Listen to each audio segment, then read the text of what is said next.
गाड़ी अभी समाप्त हुई। आपके बीच में हमारे महबूब नेता आम आदमी पार्टी के प्रत्याशी डॉक्टर रजनीश जैन जी हमारे बीच में पहुंच चुके हैं और जोगिंदर नगर के अंदर डॉक्टर रजनीश जैन जी का यहां पहुंचने पर एक्स सरपंच रोहित प्रकाश जी स्वागत करेंगे, अंजना बालाजी स्वागत करेंगी और साथी सभी। अभी आपके बीच में हमारे कुछ साथी विचार रखेंगे। आप अपने आम आदमी पार्टी की विचारधारा के बारे में बताएंगे।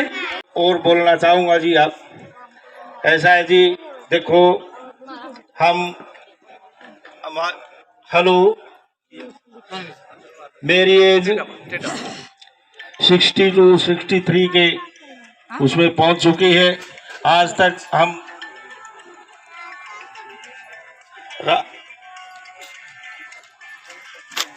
हमारे बच्चे तन मन धन मन से आपकी पार्टी के साथ काम करेंगे और आप भी इनको अपने साथ कंधे से कंधा मिला के रखना। धन्यवाद सर। मैं एक सरपंच वेद प्रकाश जी का आम आदमी पार्टी में स्वागत करती हूँ। अभी एक्स सरपंच वेद प्रकाश जी को बहुत ही अजीज और आम आदमी पार्टी से प्रत्याशी रजनीश जैन जी, डॉक्टर रजनीश जैन जी, जो हमारे यहाँ पर बहुत ही अपना कीमती टाइम निकाल कर यहाँ आमंत्रित हुई है। इस पर हम पार्टी और डॉक्टर साहब का बहुत धन्यवाद करते हैं। भाई हमारे को बीच में कुछ विचार हमारी आम आदमी पार्टी में शामिल करते हुए बहुत ही खुशी महसूस हो रही है। अंजना वाल्मीकि जी, आपका आम आदमी पार्टी में स्वागत है। अंजना जी को भी डॉक्टर रजनीश जैन जी आम आदमी की टोपी पहनाते हुए और बुजुर्गों, नौजवान साथियों व बहुत ही संख्या में मेरे सामने बैठी मातृशक्ति, आप सभी का आज यहाँ पहुँचने पर धन्यवाद करती हूँ, स्वागत करती हूँ। मैं मातृशक्ति से ये कहना चाहूंगी कि हमने इनेलो, बीजेपी, कांग्रेस सभी पार्टियां देखी है, सभी को वोट भी दिया है और पिछले कुछ सालों से जो है मातृशक्ति जो है महिलाएं राजनीति में बढ़ चढ़कर इतना भाग नहीं लेती थी जितना आज आपके सामने एमसी के लिए और प्रधान पद के लिए महिला उम्मीदवार बहुत ज्यादा हैं, आप देख रहे होंगे।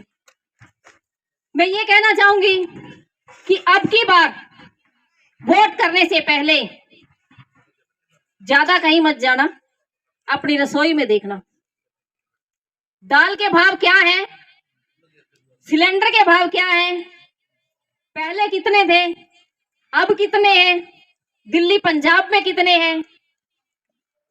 जब हम बैठती हैं, बातें करती हैं आपस में, तो एक दूसरे की बातें ना करते हुए कि फलाने की बहू ने लाल रंग का सूट डाला था, सही फिटिंग नहीं थी, इन चीजों के बारे में अगर हम बातें करें तो हमारा देश बहुत तरक्की कर जाएगा, क्योंकि हम सही प्रतिनिधि चुनेंगे, सही पार्टी चुनेंगे और सही सरकार बनाएंगे, तभी हमारा देश तरक्की।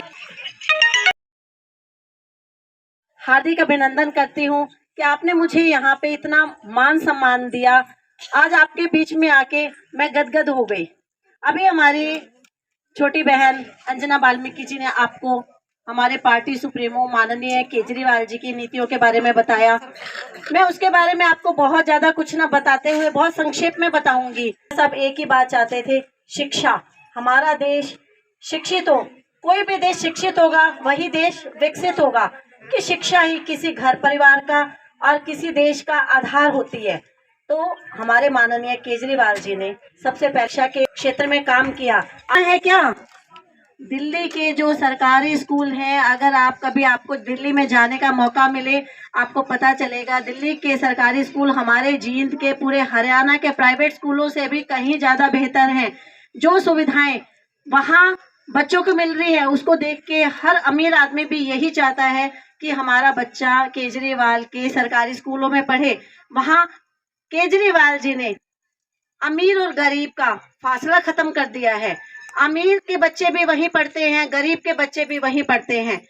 एक गरीब आदमी जिसकी आय का साधन नहीं होता, क्या बात उसके बच्चों को डॉक्टर बनने का अधिकार नहीं है? क्या उसके बच्चों को इंजीनियर बनने का अधिकार नहीं है? वो भी चाहते हैं हमारे बच्चे वकील बने, लेकिन उनके आय के इतने साधन नहीं होते कि वो आज के टाइम की जो महंगी महंगी कोचिंग है वो अपने बच्चों को दिला सके। तो ये काम अरविंद केजरीवाल जी ने किया। उन्होंने अपने स्कूलों के जो शिक्षक हैं उनको विदेशों से ट्रेनिंग दिलवाई। उन्होंने बच्चों के लिए फ्री में कोचिंग की सुविधा उपलब्ध करवाई। तभी तो जो दिल्ली के सरकारी स्कूलों का रिजल्ट इस बार 99.9% रहा। और आपको मैं एक चीज और बताना चाहती हूँ, मैं पेशे से डॉक्टर हूँ। डॉक्टर बनने के लिए जब आपको एक टेस्ट देना पड़ता है, उसके लिए बहुत मेहनत करनी पड़ती है और साथ में कोचिंग भी लेनी पड़ती है। लेकिन एक गरीब आदमी जिसके पास कोई कोचिंग दिलवाने के अपने बच्चों को पैसे नहीं होते, लेकिन उसका बच्चा फिर भी डॉक्टर बनना चाहता है, तो हमारे हरियाणा में ये चीज तो पॉसिबल ही नहीं है। लेकिन दिल्ली में इस बार जो मेडिकल की परीक्षा थी, जो नीट की परीक्षा थी, उसमें सबसे ज्यादा पास होने वाले बच्चे दिल्ली के सरकारी स्कूलों के थे। इस नाम पे एक ताली बजा दो। तो बहनों को, भाइयों को मौका मिला वोट डालने का। इससे पहले क्या होता था, आप अपने वार्ड का एक एमसी चुनते थे। हर 31 वार्ड से एमसी चुने जाते थे और एमसी ही निश्चय करते थे कि आपकी नगर परिषद का प्रधान कौन होगा। लेकिन इस बार आप अपना सौभाग्य मानिए, ये मौका आपको मिला है। आपको निश्चय करना है कि आपकी नगर परिषद का प्रधान कैसा होना चाहिए। मैं पिछले लंबे टाइम से जींद में रह रही हूँ, 25 साल हो गए मुझे जींद में रहते हुए। मैंने जींद में कभी आज तक विकास नहीं देखा। आप देखिए, मैं आपके यहाँ आई हूँ, यहाँ कच्ची गलियां हैं, सड़कों के नाम पे हमें सिर्फ गड्ढे मिले हैं।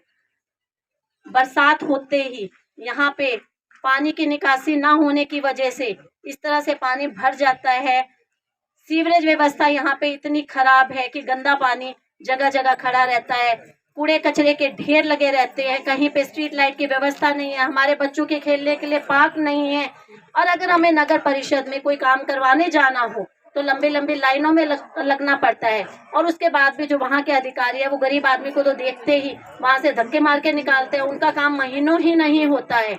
तो हमारी इस तरह की अनगिनत समस्याएं हैं। उसका मूल कारण आप जानते हैं क्या है? उसका मूल कारण है भ्रष्टाचार। हमारी नगर परिषद में वो कहते हैं ना, कंठ तक गले तक भ्रष्टाचार भरा पड़ा है। हमारे शहर के विकास के लिए ग्रांटों को लगभग ग्रांट आई, लेकिन पूरा का पूरा पैसा भ्रष्टाचार की भेंट चढ़ गया। तो क्या बात, हम नहीं चाहते हमारा शहर सुंदर हो, हमें सुविधाएं मिले। तो आज आप सबके बीच में मैं वादा करने आई हूँ कि अगर आप एक ईमानदार पार्टी को चुनते हैं, आम आदमी पार्टी को चुनते हैं, जो कि भ्रष्टाचार मुक्त पार्टी है, जो पार्टी पंजाब में अपने एक मंत्री को भ्रष्टाचार करने के लिए निकाल भी सकती है और जेल में भी भिजवा सकती है, तो आप देखिए इससे बड़ी ईमानदारी क्या होगी। तो आप इस बार एक ईमानदार पार्टी को चुनिए। आपकी बहन डॉक्टर रजनीश जैन आपके बीच में ये वादा करती है कि अगर जनता मुझे एक मौका देगी तो मैं यहाँ व्यवस्था परिवर्तन करूंगी।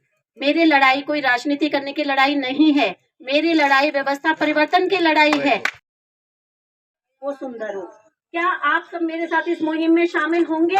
मुझे समर्थन देंगे? तो जो समर्थन लेगा हाथ खड़े करिए, दोनों हाथ खड़े करके समर्थन दीजिए। आने वाली 19 तारीख को सारे मिलके आगे का बटन। रजनीश जैन जी 69 वेट है हमारे, और सभी मातृशक्ति धन्यवाद। सभी साथियों का बहुत बहुत धन्यवाद। और आज समुद्र है, वोट भी इसके पास समुद्र है जी। निवेदन और है, क्या आप सब में जो भी टाइम निकाल सके तो आप पार्टी कार्यालय में जो बालाजी हॉस्पिटल पे बनाया गया है जरूर आए। मेरी मातृशक्ति बैठी है, जो भी मेरे साथ सहयोग करना चाहे वहाँ पे जरूर आए। आप सबका वहाँ पे स्वागत है। आप साथ में अच्छा ऐसे और माता जी एक बार सारी करो। हाँ फटाफट। ये प्रधान जी जय भीम बोल।